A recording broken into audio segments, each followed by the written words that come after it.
This podcast is made possible by our supporters on Patreon, who pledge an amount to contribute every month and in return get exclusive access to bonus content, merchandise discounts, and much more.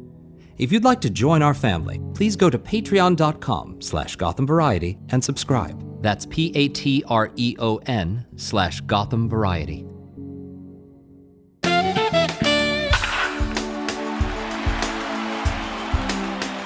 Greetings and welcome to this week's episode of Gotham Hardball. My name is Joe Rubenstein and it is Thursday, January 30th, as the Yankees edge ever closer to the beginning of the 2020 campaign. Pitchers and catchers report to Tampa 11 days from today. First spring training game against the Blue Jays 12 days after that. 56 days till opening day in Baltimore on March 26th. That's the earliest the Yankees have ever started the season. 3 in Baltimore, 3 in Tampa, before heading back to the Bronx for the home opener against Toronto. And oh, by the way, 106 days until we pay a little visit to our old buddies down in Houston, the super duper incredible Trash Can Bangers. Sadly, they don't come to New York until September 21st. That's the second to last series of the season. But when they finally do show up, I'm sure they'll get a nice, warm Bronx welcome, right? I gotta say, between the Cole signing, these scandals, the firings, Hinch gone, Cora gone, Beltran gone, and the Mets did the right thing there, by the way. You don't want to start a win-now season with that kind of stink hanging over your head. But this has certainly been the most interesting, action-packed offseason of my life, maybe ever. And 2020 should be a hell of a season. Coming up in our mailbag segment, a question about Derek Jeter's election to the Hall of Fame, specifically the fact that one anonymous writer voted against him, my thoughts on that. We will cover the gory aftermath of the Astros cheating scandal, which is far from over. If the Astros players who walked out of this unscathed and unpunished think they're going to just turn the page, think again. Karma is a female dog, and the repercussions of this scandal and the players' lack of accountability will resonate throughout the season and beyond. So I'm going to analyze Rob Manfred's report and blow off some steam on that, and I'm going to touch on a disturbing element in the ongoing Red Sox cheating investigation, a smell very much like a rat. I have a sneaking suspicion that here too, justice will not be served. We'll get into it. All that and more coming up on today's Gotham Hardball. Back in a moment. You can follow us on Twitter @Gotham Variety, like us on Facebook, subscribe to our show on Apple Podcasts or Stitcher. We're on Spotify as well. Check out our website at gothamvariety.com, where you can send us your comments and questions. And if you love what we're doing, we'd love a 5-star review on the podcast platform of your choice. Reviews and ratings help keep our show on the charts, so more and more people can find us. And now here's Joe with this week's main thing.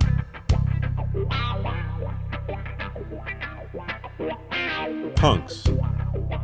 That's what the Astros have shown themselves to be in the wake of the devastating report by Major League Baseball that exposed how they lied and cheated their way to a world championship 3 years ago. Whiny, blame-shifting, defensive, entitled, narcissistic punks. They not only got away with it, the players, they have no remorse. None. In fact, they're the victims. The embattled victims, circling the wagons, cheaters against the world. Absolutely shameless. But before we get to the monstrosity that is the Houston Astros cheating scandal and the woefully inadequate punishment handed out by Major League Baseball, I thought I'd touch on the ongoing Red Sox cheating investigation. And guys, like I said, I'm beginning to smell a rat here, a big fat one. Something is just not right about this. But first, let's do some quick background. So on January 7th, The Athletic, the same subscription-based website that broke the Astros story in November, reported using 3 anonymous sources who operated within the Red Sox organization in 2018 that Boston used the video replay room near the dugout as an aid to electronically steal signs that season. That's the season when Mookie Betts won the batting title, hitting .346, when J.D. Martinez came in second, hitting .330, when the Red Sox won 108 games during the regular season, and then they won the World Series. So this could be the second consecutive tainted World Series. And the common denominator, of course, is Alex Cora, now fired. Or no, actually, the Boston management took pains to inform us that they mutually parted ways. But Cora will, in all likelihood, never work in Major League Baseball again. Although, if he does apply for another job, he can certainly turn to the Red Sox front office for character references. They were piling on the praise, extravagant praise, at their press conference a couple weeks ago for cheater Alex Cora. Extraordinary, passionate, selfless, classy. They actually used that word, classy. Alex Cora, who at the World Series parade, the year of the alleged cheating, told those who thought the Red Sox would fall to the Yankees in the ALDS to suck on it. Just so classy. This is the lying weasel, whose name is mentioned at least 8 times in the report issued by Manfred on the 13th of this month. Quote, early in the 2017 season, Alex Cora, the Astros bench coach, began to call the replay review room on the replay phone to obtain the sign information. So he really is kind of like the godfather of this Astros stealing scheme. On at least some occasions, the employees in the replay review room communicated the sign sequence information by text, which was received on the smartwatch of a staff member on the bench, or in other cases, on a cell phone stored nearby. Later in the season, Cora, remember, extraordinary Cora, classy Cora, arranged for a video room technician to install a monitor displaying the center field camera feed immediately outside the Astros dugout, so he streamlined the process. Witnesses consistently describe this new scheme as player-driven, and with the exception of classy Cora, non-player staff had no involvement with the banging scheme, unquote. So, no involvement except they sat back and watched it happen, right?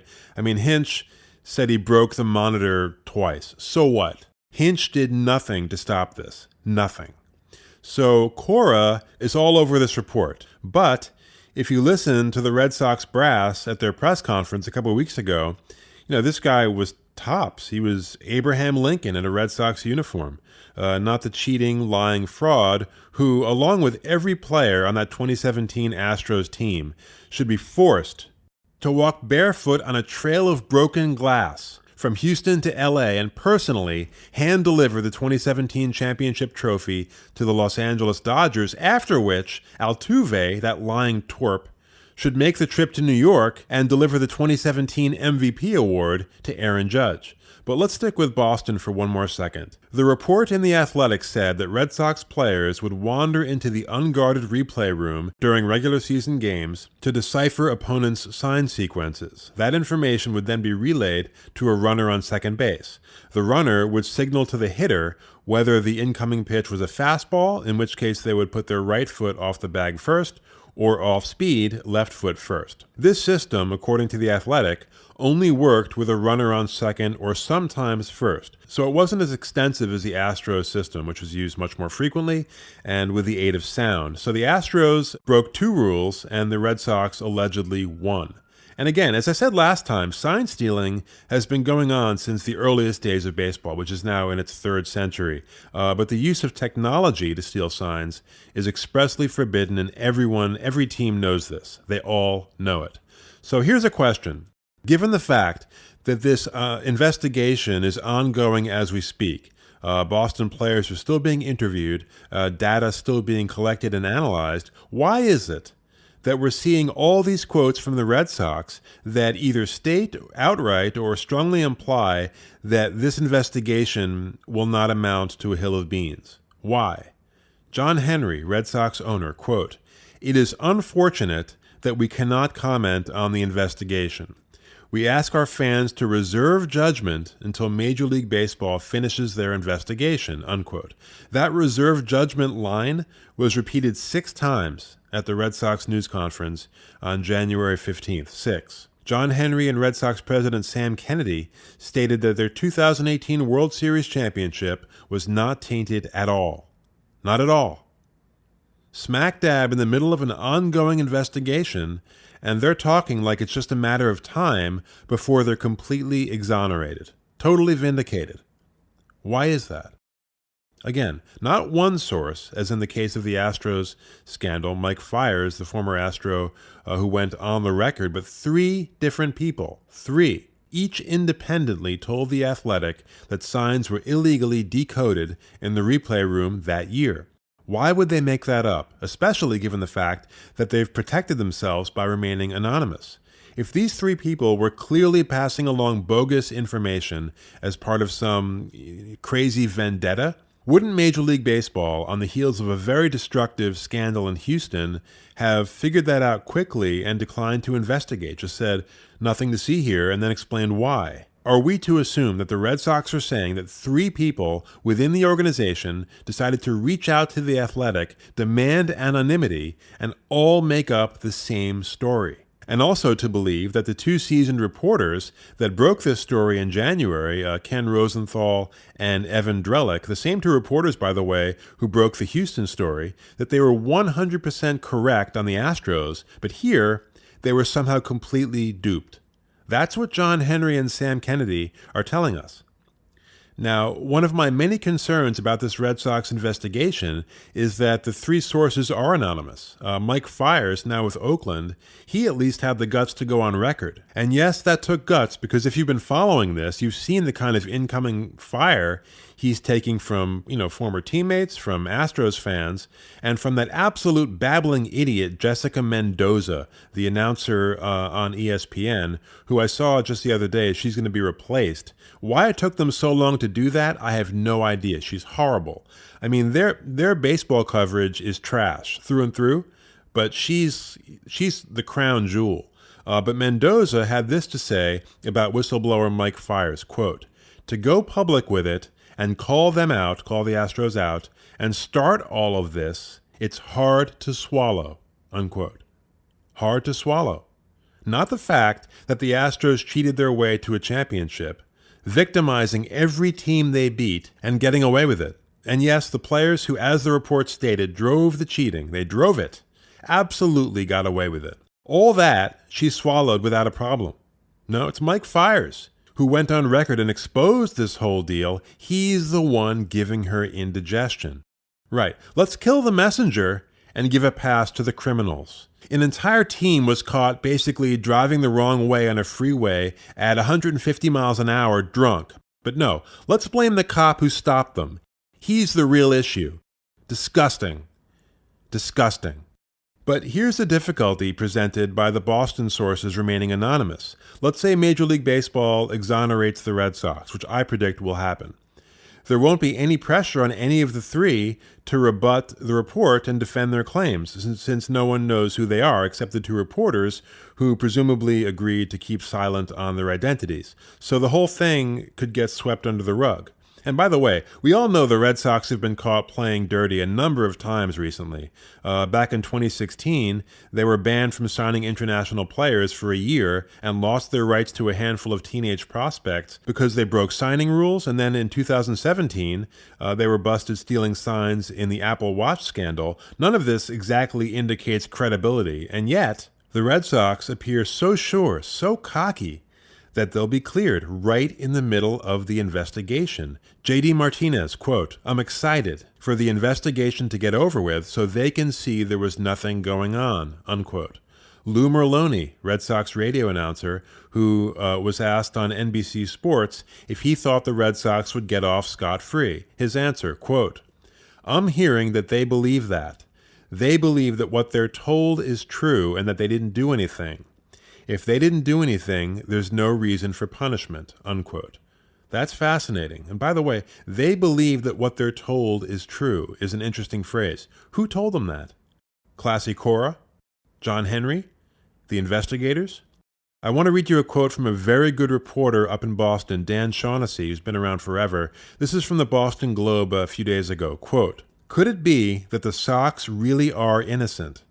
It's easier to believe that the fix is in. That would explain the confidence in a great outcome to an investigation that is yet to be completed. Is it possible that the Sox agreed to part ways with Cora in exchange for absolution regarding allegations against them from 2018?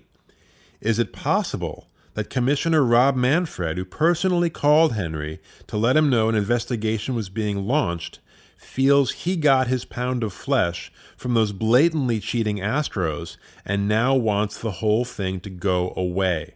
Unquote. I read the Astros report in its entirety. Alex Cora, Classy Cora, was an absolute ringleader. You mean to tell me that the primary non-player behind the Astros cheating was hired by Boston after the Astros, quote-unquote, won that championship, and then suddenly Cora became a choir boy? The year Boston won 108 games, and 3 sources are lying about it? Not buying it. Not buying it. So last episode, I fielded a question from Dorothy in Queens, and she asked what punishment for the Astros would be fair. She also said, quote, "I am hearing all kinds of possible punishments, but I have no faith in Major League Baseball doing the right thing," unquote. So I took it upon myself to reach out and follow up with Dorothy over the weekend, and I asked her her thoughts on the punishment that was handed down, the meaningless $5 million fine, which is the maximum allowable under the Major League Constitution, and that's a drop in the bucket to the Astros. That team is worth $1.78 billion. But there was the fine. There was the loss of first and second round draft picks. That's more significant. The suspensions and subsequent firings of Hinch and Lunau. That right there, those 3 things, that's essentially the totality of the punishment handed down by Rob Manfred. Nothing for the players, not even a slap on the wrist. But here's Dorothy's email, quote, "I am so disgusted and furious that I don't know what to do with myself. How can they be allowed to keep their championship trophy when they cheated? Give it to the Dodgers. How can the players not be punished at all? I will never, ever forgive the Astros, and I will never forgive Major League Baseball for falling down on the job here, as I predicted. I told you this is what would happen, and I was right. End of story," unquote. And after that, there's a trail of emojis indicating extreme rage. So that's Dorothy. And I really don't see how anyone can argue with her, can argue that this was a fair outcome. You know, Manfred said, how could you suspend all those players at the same time? It's unworkable. It doesn't take, Albert Einstein. You stagger the suspensions. You don't want to suspend them? Fine, fine them. You don't want to fine them? Make them apologize, at least. Do something, man. Something. And by the way, Dorothy's right. You absolutely must vacate that tainted championship and strip Altuve of that ill-gotten MVP award. Have to do it. From Manfred's report, quote, "Most of the position players on the 2017 team either received sign information from the banging scheme or participated in the scheme by helping to decode signs or bang on the trash can. Many of the players who were interviewed admitted that they knew the scheme was wrong because it crossed the line from what the player believed was fair competition and or violated MLB rules," unquote. But yet no one was penalized. They all knew, they all participated, and they all walked. Just walked. I submit that is not justice. That is a sick joke. It's a sick, twisted joke. And what Dorothy said is right. If Yankee fans are pissed, how do you think Dodgers fans feel? Or the Dodgers themselves? The Dodgers, who lost a heartbreaking series that year in 7 to the cheaters, one of whom, Gurriel, made a racist gesture toward their pitcher while cheating. How do you like them apples? The Dodgers, who they almost fired their manager after that series. How do you think he feels? The Astros went 8-1 and hit .273 at home during the 2017 postseason. They went 3-6 with a .208 average on the road. 65-point drop. I mean, how do you think Clayton Kershaw feels? Kershaw held the Astros to 1 run while striking out 11 batters over 7 innings in Los Angeles in Game 1 of that World Series. But the Astros lit him up for 6 runs over 4 2/3 in Game 5 in Houston. Just banging away, banging that garbage can on the road to glory. Banging away, all the way to a world championship that will be allowed to stand forevermore in the record book as legitimate. No asterisk even. Legitimate. They knew what was coming Illegal performance enhancement. That's what that is, and that championship stands. Really. And how about the Yankees, who the Astros also cheated their way past in 2017? The Yankees, who may have unjustly lost out on bigger postseason bonuses. The Yankees, who may have lost out on their 28th championship. The Yankees, whose stats will forever be unfairly skewed in the ALCS record books that year. And Jessica Mendoza has a problem with Mike Fiers for blowing the whistle. What about Aaron Judge, who lost out on the MVP that year to Altuve, that shameless cheating punk? Anything to say about that, Jessica? Or Kershaw? Anything at all? Nope. Pile on Fiers. Pile on Fiers. This was not a victimless crime. Not. But the criminals walked. Too complicated, Manfred said. Unworkable. Some of the players were on different teams, and he said he couldn't be sure, couldn't verify that the sign stealing actually helped batters. Couldn't verify that it helped, really. Here's the question, Rob. If it didn't help, what the hell did they do it for? Why did they do it? Why? And let's say hypothetically, for the sake of argument, let's momentarily accept this laughable, absurd point that knowing what pitch is coming somehow doesn't help. It's still cheating. Still cheating. From the report, quote, virtually all of the Astros players had some involvement or knowledge of the scheme. I think we can safely eliminate the virtually there. And most of the position players on the 2017 team participated in or benefited from it. So you admit most of them benefited from it. But nothing. No fines, no suspensions, no apologies. So here's the truth of the matter. Rob Manfred threw principles under the bus, turned his back on justice because he didn't want to have to deal with pushback and a nasty fight with the players' union.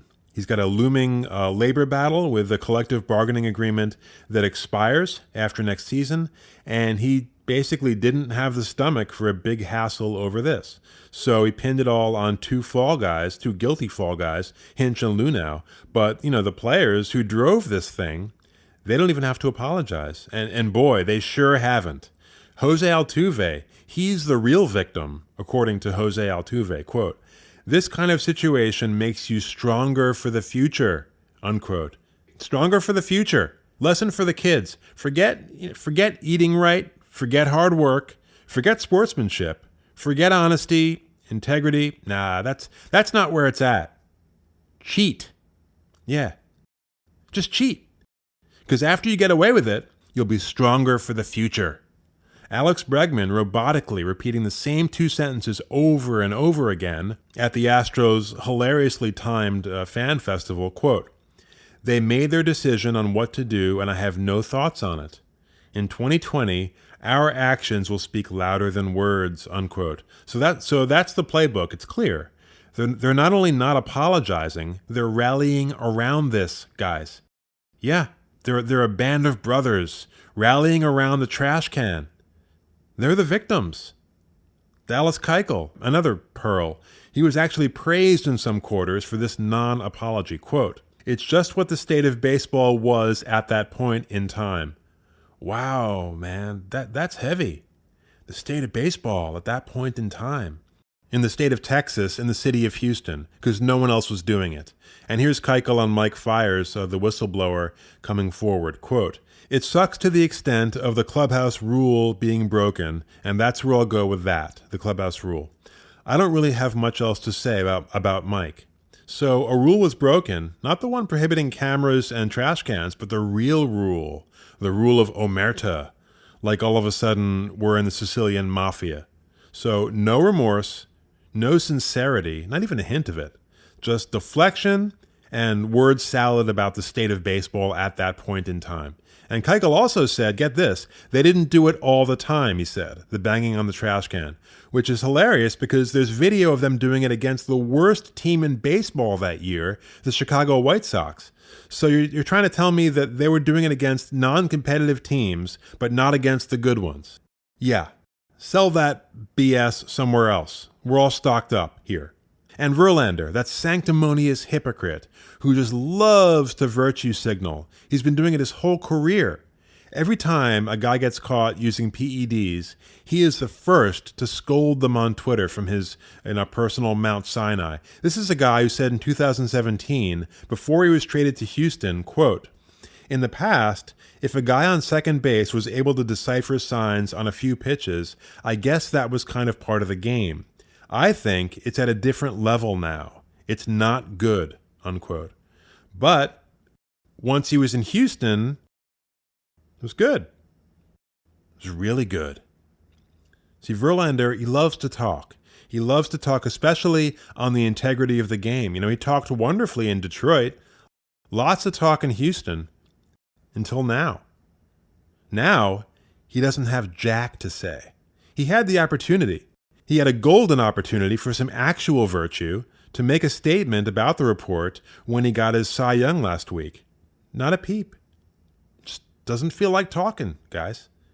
I guess he's just shy all of a sudden. But he sure was happy to accept the accolades and the hardware that's come his way since joining Houston, some of which, by the way, which was acquired, by virtue of a little extra video monitor and garbage can assisted run support. We all know it's easier to pitch when you have a lead, and it's a lot easier to get a lead when you cheat. Isn't it, Justin? Phony. Phony through and through. And the owner, Jim Crane, who also got off scot-free. We'll never know whether he knew or the degree to which he knew about the cheating. We'll never know that.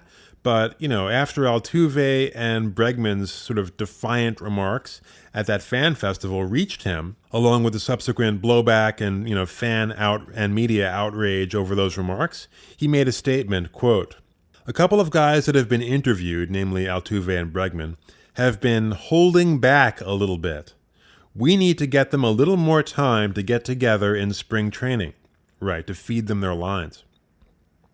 Crane said, "Everybody split up geographically." Nice excuse. "We're going to sit in a room and talk about it, and then we're going to come out and address the press. All of them will address the press either as a group or individually. Quite frankly, we'll apologize for what happened, ask forgiveness, and move forward," unquote. Please, don't bother, dude. Don't bother. Take your PR-crafted, focus group-tested fake apology and shove it as far as it goes.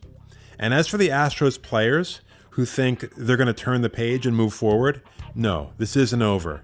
This is just getting started. You think the blowback so far has been tough? You think you're embattled now? Wait till your first road trip, and your second, and your third, right down the line.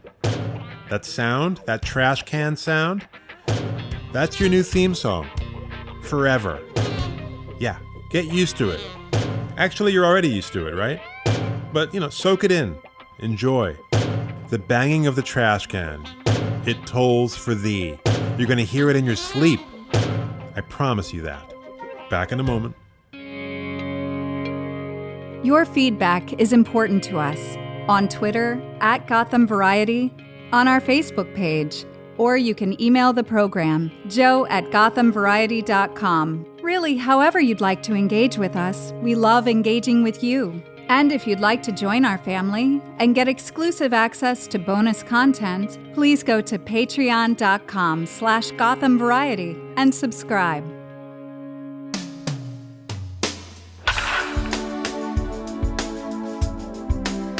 All right, from this week's mailbag, our question of the week here on Gotham Hardball comes from Kyle in San Francisco. And Kyle writes, "I was happy to see Derek Jeter get into the Hall of Fame, but annoyed that there was even a single vote against him. Will we find out who that person is? And also, what's your favorite Jeter moment from his career?" Well, thanks for that question, Kyle. It's a good one. So look, I've never been that big on awards or honors. They're not important to me.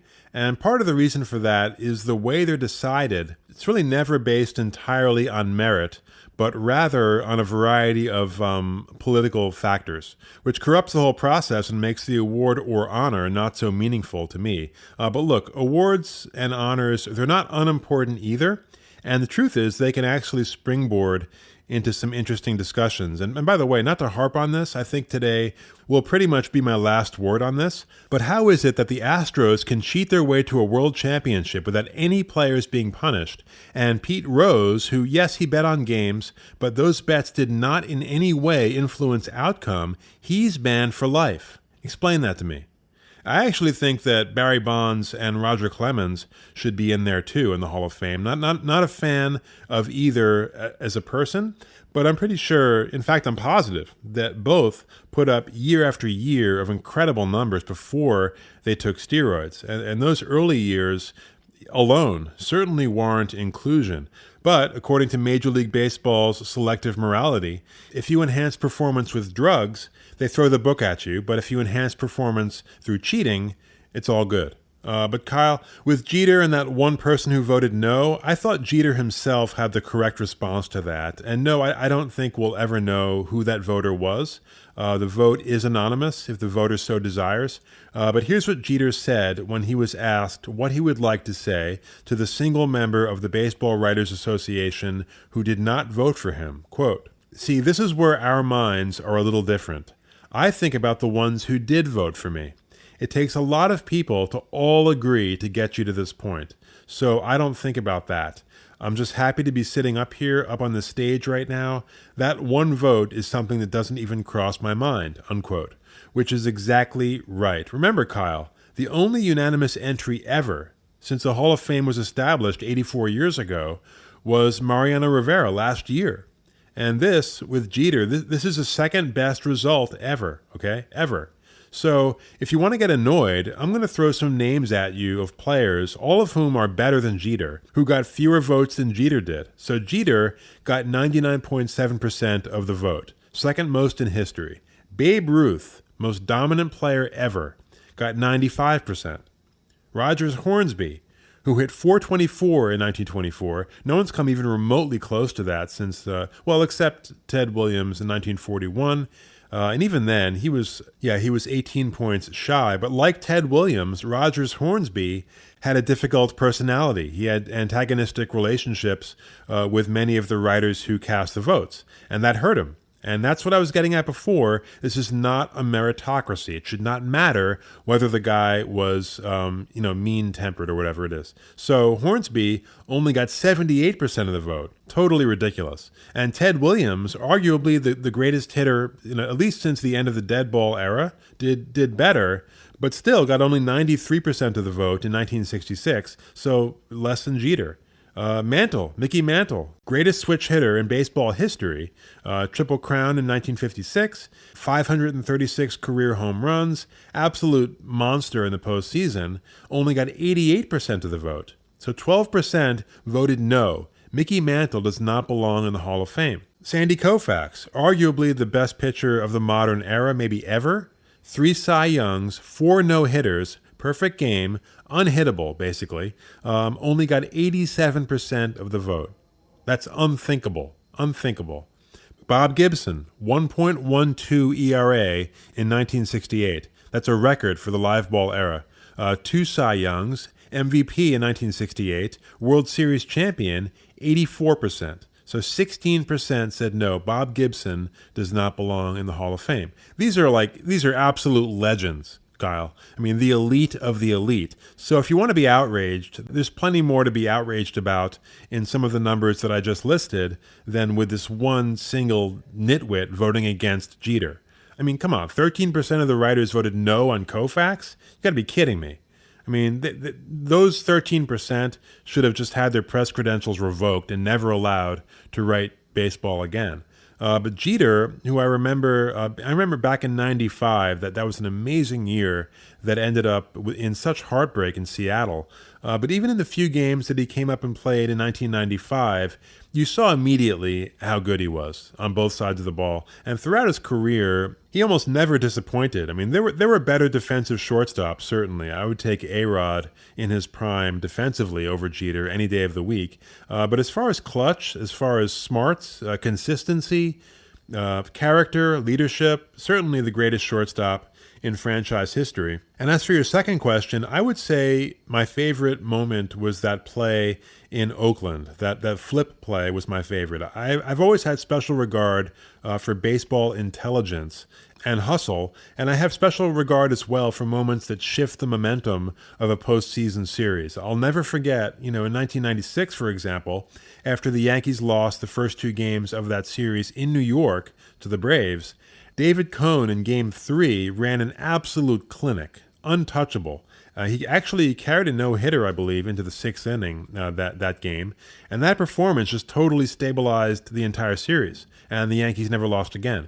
And so, in 2001, that ALDS against Oakland, that started the same way, basically. I mean, Clemens struggled in that Game 1 loss in the Bronx, and then Tim Hudson pitched out of his mind in Game 2. That was another loss. So Game 3, forget about shifting momentum. That in a 5-game series, that's do or die, obviously. And with the Yankees clinging to a 1-run lead in the 7th, and then, we've all seen it. 2 outs, Jeremy Giambi on first, Terrence Long hits a line drive into the right field corner, Giambi rounding third, Spencer's wild throw misses both cutoff men, and you're basically at that point mentally prepared to accept the 1-1 tie and very likely an end to the season. It looked like Giambi would score easily, but Jeter, he sprinted across the diamond, reached out, grabbed that wild throw, and then he shoveled the ball to Posada. Giambi chose not to slide, and that was it. Poetry in motion. Oakland never recovered from that. Poor Billy Beane. Poor guy.